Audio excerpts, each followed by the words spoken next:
Ladies and gentlemen, it's currently January 2025, and a new epic weekly event is here in the chess world.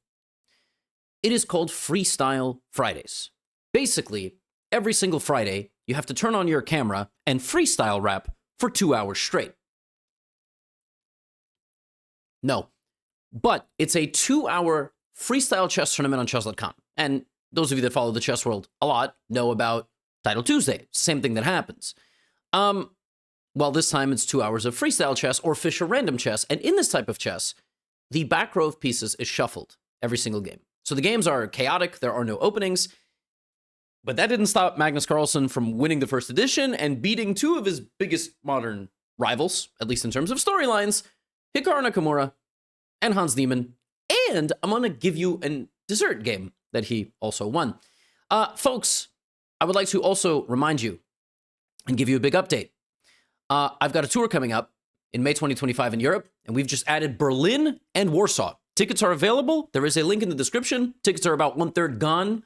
VIPs are selling out fast. The way live events will work is that I will have special guests. I will play Blitz, blindfold, interact and interview guests who are local to those cities. We'll do a lot of special stuff. We're going to do live Guess the ELO, which is going to be super exciting. I'll do meet and greets, signing and pictures and so on with the VIPs. It's going to be a lot of fun. Q&A. You'll see stand-up comedy or sit-down comedy.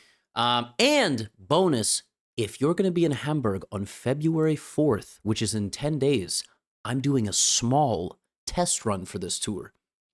So I'll put a link in the description to that as well. That's in 10 days. That's kind of a preview to test the live tour concept. So both of those things are in the description if you would like, and or if you'd like to get a present for somebody. And now let's look at Magnus Carlsen versus Hikaru Nakamura, Magnus Carlsen versus Hans Niemann, and Magnus Carlsen versus Jan Nepomniachtchi. I will give you 3 of these. This is a lot of fun. Now, every game, the back row of pieces is shuffled. The only thing that is preserved is that the king must be between the rooks and the bishops have to be on opposite colors. Otherwise, there are unlimited positions, okay? So 960 positions, although technically it's 959 because, you know, the original position, I think it counts, but it's like pretty random. So we're going to look at Magnus versus Hikaru first. C4 on the board, one bishop is opened, and then the second bishop is opened. When you have bishops in the corner in Fischer random chess, or as they've rebranded it, freestyle, because it sounds cooler, and the format is, you know, very slightly different in terms of like the speed, you really are opening up these bishops quite a lot. Then knight e3 was played here by Magnus. Now, what's funny about this position is I had the same position and I played it the exact same way as Magnus. And as we see from the evaluation, that was not the right way to play it because now black is better. But basically what I'm trying to say is Magnus Carlsen and I think about chess in a very similar way. Hikaru now immediately challenging the center of the board and playing e6 and d5. d4 on the board for Magnus. It's very normal in Fischer random chess, in freestyle chess, to create a little bit of clarity in the center of the board. And some of you may be wondering, how do you castle your king? Well, the rook that is closer to you generally on one side is the way you castle. You know, for example, that rook will be long castling. This rook will be short castling. So long castle, you're going to have a rook somewhere, and same with short castle, right? It all depends. So you're going to have to free up those squares. Now, it's going to be kind of a long shot to long castle because you're going to have to move the queen and the knight to get to those 2 squares. These 2, you just kind of need to move the queen. Now, d4 on the board by Magnus, best move. In my game, in this position, I played f3, queen f2, and then I castled short. That was bad. And I think generally, you don't want to castle into the bishops, which is kind of meta. It's kind of interesting. You want to castle the other way. So we have d4 by Magnus. He's trying to close off those bishops, and he ends up playing d5, reopening his bishops in the corner, and trying... I'm allergic to reopening bishops. Knight to d4, queen f2, and what you're going to see quite soon is both players finish up their development, clarify the position just a tiny bit. Magnus trading off Hikaru's powerful knight in the center of the board. Both guys throw out their h-pawns, and both guys castle queenside. And yes, pieces teleport. Now, by the way, Magnus here also could have castled short. He could have went like that. And the way you castle in these online games is you drag the king over the rook that you would like to castle. As you can see, I would not recommend a short castle. If white castled short, he would immediately have a worse position, but he didn't, okay? So both guys castle long. Now we're just going to have a really dynamic game of chess. There is a huge weakness here and a huge weakness here and a small potential exploitable weakness here in white's position. Black also has weaknesses back there, and maybe there are possibilities to attack. So here we get rook h3, rook d7, rook hh1. I think Magnus wanted to play rook e3 and g3. Like, he probably wanted to put his rook there and but he was like, why is my rook in front of my pawns? So he reconsiders, and Hikaru just effortlessly makes an improving move. And I mean, I gotta tell you, visually here, it looks like black is better. I mean, it like, to me, looks like the doubling on the d file, the pressure on the pawns. Magnus not shook, plays g3, and Hikaru's knight is suddenly without much movement. So that's why he tries to reroute it.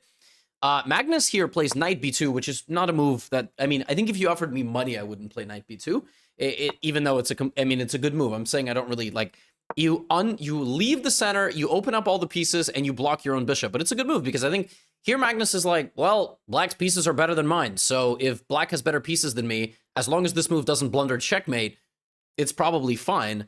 Knight c6, a trade, and now queen e3. And all of a sudden, you know, the white knight is probably going to reroute again to the c3 square and be fine. Queen f5, knight a4. But, you know, when everything is set in a position and looking ready to go, generally what you have on your side is the element of time, and e5 is a great move from Hikaru. So now it's 11 seconds for Magnus, 30 for Hikaru, and fe5, knight e5, he's ready to begin transferring the pieces into the territory, either with knight g4, he could even go backwards. And g3 is a huge weakness. By the way, I'm not going to compare myself and Hikaru, because he's better than me. But I will just say, this is one of those positions where I sometimes get positions like this, right? And I have 18 seconds and they have 6 and I'm better. You know, but in this case, Hikaru's playing Magnus, who's, I mean, he's probably the best defender in the world, and Hikaru's probably the second one. It's not easy. So Hikaru plays rook d4, but what's crazy about rook d4 is maybe knight g4 was even better. And the point of this, I mean, this is really, really, really ridiculous. You lose the pawn on e4, but then you trade and go here, and black suddenly is just winning everything because white cannot defend everything in the position. Not so simple. So Hikaru goes rook d4, and suddenly Magnus traps his rook. Hikaru counterattacks, but knight e7 check. King b7, and here, you know, Magnus only had 4 seconds. He probably could have sacked the queen for the rook and then, you know, desperado.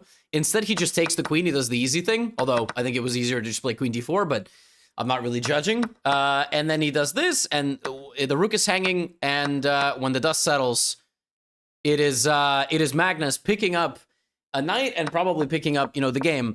Not, you know, a win is a win for sure, but that one was really tense, and Hikaru there was really cooking with the black pieces for a little bit. Still here with white, you have to be accurate. You have to not lose all your pawns, or you have to know how to checkmate with bishop and knight. So ultimately, Magnus wins the final pawn, and this is winning only because white has a pawn. If it was bishop and knight versus bishop, you can't win that. That's not winnable, but Magnus now does a very nice job advancing the pieces. And Hikaru had a nice position in this game. Here, by the way, Hikaru resigned because Magnus could have just advanced and then won this endgame, because bishop and a knight, of course, you have to learn how to checkmate. But actually, Magnus was heading for a situation where he was not even going to do that. For example, king d4, bishop f4, black would have left, white would have played e5 and then e6, and then slowly what you do is you basically just promote the pawn without giving it away for the bishop.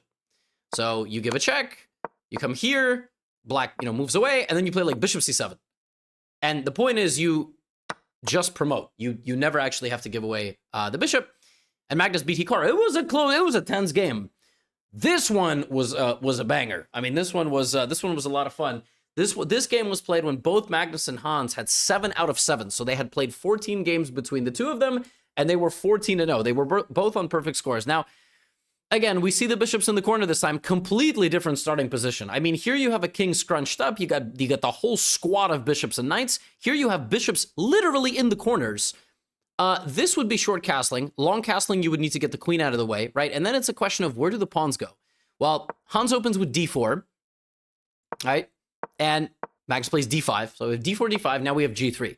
So It looks like Hans is going for a Catalan-style game with bishop g2, and I really think, like, pattern recognition goes a long way in freestyle chess or Fish at Random. The guys are generally trying to play systems that sort of look like and make sense. Hans goes b3, Magnus doesn't even wait.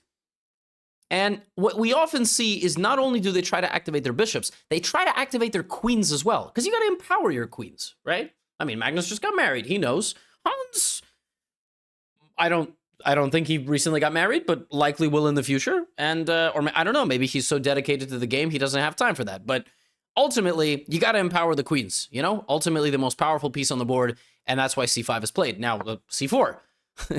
Hans is like, whatever you can do, I can do better, except c4 doesn't work.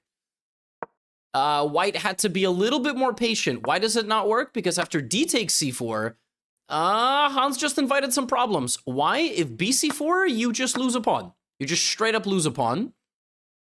And if queen c4, this rook now only has a king protecting it. And after knight e6, black is nearly winning after 5 moves, which is why this style of chess is both fascinating and a little bit dumb. I mean, it's a fascinating format, but these guys can get losing positions in 5 moves. And I don't know how to feel about that, but obviously it's blitz and it happens. And yeah, here Hans spent some time and ultimately it looks like he can play e3, but you can't, because then black would castle here and have some very powerful tactics with moves like b5 and then ending up taking over here. So bishop d5 played. And Magnus, a man after my own heart, knows that he's going to make it into a Gotham recap. Sacrifices the rook. I didn't yell that one because, it's move 6. Now, that move doesn't even look like it makes sense. Rook takes d5, queen d5. Why would he do that? Well, first of all, black has a lead in development. So black has a knight out, much better bishop than white, because white's bishop has no protection, so this pawn can't move. Second of all, by losing the light squared bishop, you lost a very powerful defender of the light squares. And next, the queen is going to be hit with a baseball bat. Like, that's what we're going to do. We're going to get development here on the position with moves like b6. Not right away, because the bishop is not protected, but with moves like rook d8, knight c6, knight b4. So it's not easy to make a move here. Hans tries to get some development going. Magnus plays knight c6. Again, the pawn can't move. At the same time, you cannot waste time with moves like e3, because after knight b4, the queen is hanging. Here comes b5, you can take. It's only a matter of time, right? It's only a matter of time till I'm getting in. Hans in a very difficult position. Already after 8 moves, borderline losing. Queen c4, Magnus grabbing a pawn, and now has a light squared bishop and a pawn.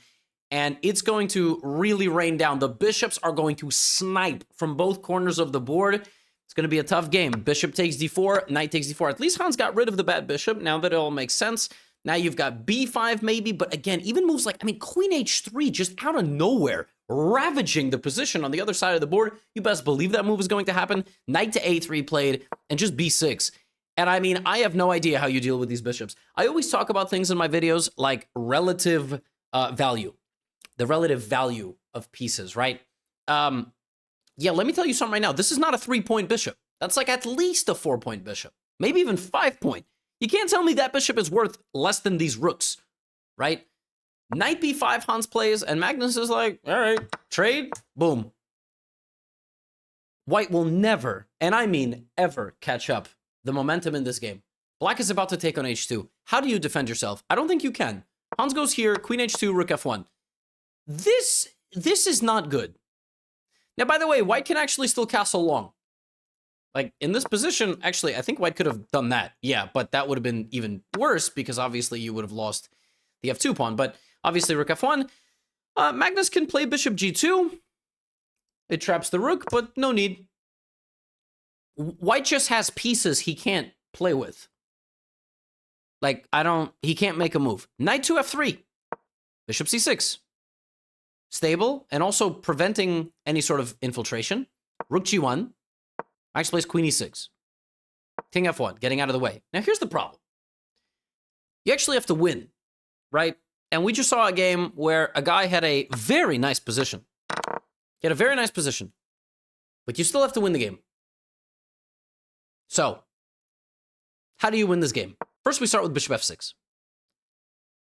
Hans just trying to get his king to safety. Scrambling, right? King is damaged, dropped by a punch, trying to scramble. G5. Wow. Using pawns in front of the king. Now the king dibs back. Queen H3 check, king... look at his last sequence of moves. King F1, King G2, King F1, King E1, King F1. All right, Hans playing an ego game here. Like, you can't beat me. My king's gonna pop out to F1 again. Now King G7. Now Hans seals that off and offers a queen trade. Says, you know what? Beat me in an endgame. Magnus says, okay, I'm the best endgame player probably ever. I have a bishop and 2 pawns, right? White's got 5, I've got 7. So, rook b8, b5. How are we going to do this? We're going to play a6, b5. We got to, I mean, I see an imbalance brewing there, right? Why is black better here? Black is better because of some of the pawn targets standing around. Maybe black has long-term play. a6, b5.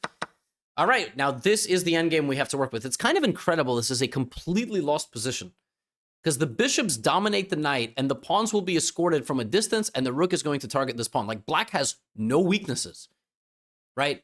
Hans still has to make a king move, and now he is totally lost. c4, just crazy, like, because the rook is going to come down, the bishops are going to come down, e3, c3, and b4. Just methodical. Maybe at some point you even take the knight, because at some point you're not going to be able to defend it. But bishop d5, right? Rook a2. Hans not going to go down without a fight. All right, bishop b5, rook e1. He's waiting. By the way, this was crazy. I mean, I guess Magnus was trying to defend his pawn. Right, he didn't really want to lose the pawn, but he is winning. Rook a2, rook b4, rook b2. And believe it or not, you're actually winning the game here. Because the pawn just walks in. I mean, there's no way to stop it. And if rook b5, rook b5, rook c1, of course, Magnus 2 pawns up in an endgame will be able to figure it out. So he was winning there. He goes rook a4, and now Hans with 6 seconds can play a3, which is a crazy move. Just losing everything, ba, rook b5, a2, rook a1, c2, knight d4, intercepting the attack. But what's crazy is it's not even over. Rook c4 trying to promote. Rook c1, bishop d4, ed, rook d4. Huh? Yeah, you can't take because queen, and if you go here, rook d1, and you can't take because queen. What? And even that wasn't even, you know, but again, 6 seconds on the clock. Hans goes here. Now the pawn gets in. Now the bishop gets in. Now the bishops get in. And this is losing. This is losing. Magnus darts out. He's got 3 extra pawns. And he is Magnus for a reason because he vacuumed up everything and then advanced. And Hans played on a little bit just in case Magnus, I don't know, fell asleep or who knows what. But the game ends here as both pieces will be picked up, and at least you will get to 2-0, which Magnus can win. That was a suffocating game and kind of insane. Hans lost the game in 4 moves. I mean, that's an exaggeration, but it just goes to show you how crazy Fischer Random is. Like, you play 1 pawn move, and suddenly you're just lost. Like, your whole position is hopeless because of the way the dynamics are all set up. And yeah, I mean, the rook sacrifice was, I mean, fantastic. Like, and then just castle, just slowly, like so instructive that the dynamics are all purely in black's favor. None of the pieces are getting into the party fast enough. And like I said in the beginning of the video, I was going to give you a little game for dessert. This was Nepo versus Magnus. It was in English, and this is one of those rare cases where the corner pawn traps a rook. Well, Magnus said, go ahead.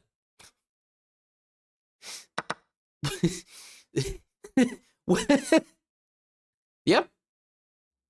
It's the memes. It's the memes of freestyle chess, or Fischer Random, or Chess 960, or Chess 9LX.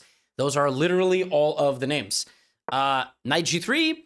Ultimately, Nepo hung on there for a little bit, but at some point, you know, Magnus, you know, Nepo just kept the bishop there for the memes. And from the opening, it was this position. It was a fascinating position. So both guys getting rid of their bishops. They have opposite colored bishops now.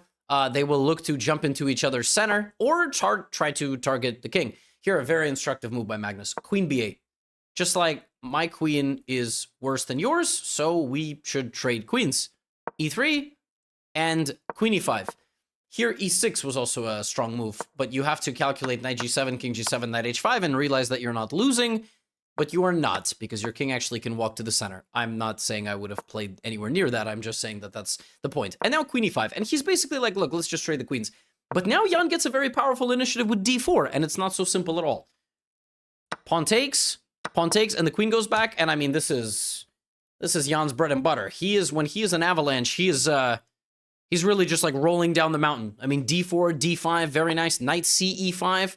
And here white has to play the very subtle move, rook d1. Defending d5, but more importantly, getting out of the way of any counterattack, right? Which we actually just saw Magnus find on the c file. Another move here is d6. This is a very nice move. The point of this move is to use the pawn as a splitting mechanism. So you make black take. Now e6 is permanently out of the question. So the knight lives here. And white just arrives with queen d4 with two ideas of potentially bringing the capture back on d6 with a better endgame, or in the long run, just going over here. Both those moves hang a queen, so, you know, you would play them, they wouldn't, but that's the point, that you would like to win like that. Knight h5, though, is the move that Jan chooses, and that is a mistake, because rather than defending himself, Magnus just takes the pawn in the center of the board. And then he goes here, and yeah, that's pretty brutal. So it looks like white has a powerful attack. There is no attack at all. Everything is defended, and not only is there no attack, I'm going to create counterplay. So that was the point. Rook g8, rook h8, etc., with a very, very good position. Rook c3 played, e6, and suddenly the knights can't defend themselves. The only move here is to put the knight back on d4, and if black takes on g7, you play knight b5, attacking the queen, and defending the rook, and enabling the capture here. That's a pretty wild detail. I can imagine Jan might have already thought he was losing, so he went bishop d4. I'm now simply retreating the bishop, and there is no way to protect both knights. Queen c1, ef5, queen h6, just trying to create something, but yeah, rook h8, and the queen is booted, which means the knight is lost, which means two knights are lost, which means a 20-move victory against Jan Nepomniachtchi. Now, what's funny is Magnus was completely winning the event, but in the last round, ended up losing to Grandmaster Alexander Bortnik. And you know what? Over here, I guess I have to like pull this game up somehow. I guess we have to go to his profile, and then you know, I will just show you how the only way that he could lose that game was quite funny. He almost won every game he played. He had a slightly better position against Bortnik from the opening. But then kind of something really hilarious happened. So Alexander castled, right? And either he is a complete genius or he blundered into just the most unbelievable trap ever. Pawn takes, rook e7. So, I mean, it looks like, you know, white is just winning material. f5, knight e7. And it looks like black just blundered. But then this. Rook e7. White is up a knight, but rook e8. And after queen b4, queen b7, you cannot stop yourself from getting mated. Amazing. And Bortnik wins a queen, and is just up a queen against Magnus. And absolutely clinically converts it. Saves his king from any danger. Plays fast, plays confident. h4, h3, queen h5, and he has like some mating nets, and this was the only game ultimately.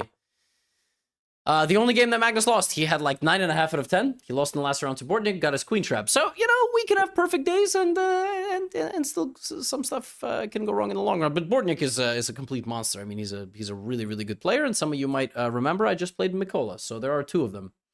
Folks, that is all I have for you. For today's video, Magnus getting it done against two big rivals, winning the first ever Freestyle Friday.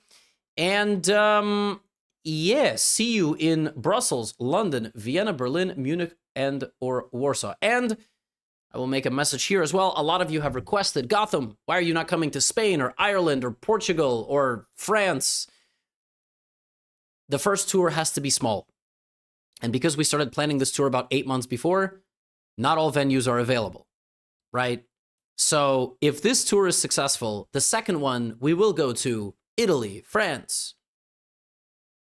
And that's it. No, obviously, you know, I'm hoping for Dublin, hoping for Madrid or Barcelona, maybe Lisbon. You're all asking. I can't go to every single place. Athens, you know. But that's where I'll be. Tickets are out. And I'm so excited to end it in Poland because I have been following this Bober meme for like 3 months, and it's going to be amazing. The Polish chess community is a lot of fun, so see you all there, and if it already happened, I hope it was great. Get out of here.